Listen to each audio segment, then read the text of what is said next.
আসসালামু আলাইকুম। দেখতে পাচ্ছেন আজকে আবার আবার কাচ্চি এই নতুন আরেকটা অর্ডার করে আনলাম। আমরা যতই বলি যে কাচ্চি খাবো না বা কাচ্চি নাই, কিন্তু আমি মনে করি কাচ্চি ভাইয়ের কাচ্চির মতন আর কাচ্চি হয় না। কারণ এটাও পুরো বাংলাদেশে একটা ফেমাস কাচ্চি। তো রেগুলারের মতন আজকে আবার আমি নতুন আরেকটা কাচ্চি অর্ডার দিলাম, এবং এই কাচ্চিটা আরো জোশ ছিল এর আগেরটা থেকে। এটা হচ্ছে আমি কাচ্চি খাদক অর্ডার দিয়েছি। এটার ভিতরে পর্যাপ্ত পরিমাণে গোশত ছিল, যা বলার বাইরে। যে এটা এত সুন্দর প্যাকেজিংটা ছিল, আর এত সুন্দর মাংসের পরিমাণটাও খুব বেশি ছিল। বুঝতে পারছেন, যেহেতু কাচ্চি খাদক। এটা আমি নিয়েছি ফুড পান্ডার মাধ্যমে।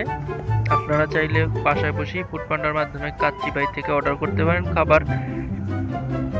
আর এটা কোয়ালিটি খুবই ভালো। এটা হচ্ছে টাকা পড়বে আপনার 500 টাকা, 500 টাকার ভিতরে। তো দেখতে যেমন সুন্দর, এটি খেতে আরো তার থেকে আরো বেশি সুন্দর, এবং এটার মাংসের পরিমাণটা আরো ছিল বেশি। এর আগেরটা যখন খেয়েছিলাম তখন মাংসের পরিমাণটা ছিল কিছুটা কম, যার কারণে আমি তৃপ্তি পাই নাই খেয়ে। কিন্তু তারপর চিন্তা করলাম যে না, এবার যদি কাচ্চি ভাইতে অর্ডার দিই, একটু বড় সড়ো করে একটা ভালো একটা অর্ডার দিই। যার কারণে এবার বড়টা অর্ডার দিলাম। দেখতে পাচ্ছেন আমি গোশগুলো এক সাইডে রাখতেছি আপনাদের দেখানোর জন্য যে আসলে কয় টুকরা আমাকে গোশ দিছে। তো এরা মোটামুটি কাচ্চি খাদকে ভালো পরিমাণে গোশ দিছে, হাড্ডি আছে।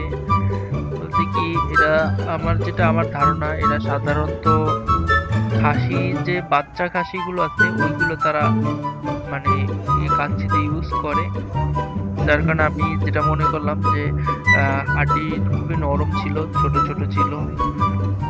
এরা হচ্ছে বাচ্চা খাসি ইউজ করে, আর এদের কাচ্চির টেস্টটা অসাধারণ, যেটা এক কথায় বলে বোঝাতে পারবো না। দেখতে পাচ্ছেন এখন আমার জিভে পানি চলে আসছে, কারণ কি কাচ্চি সামনে রেখে কথা বলা। তো গাইস, ধন্যবাদ।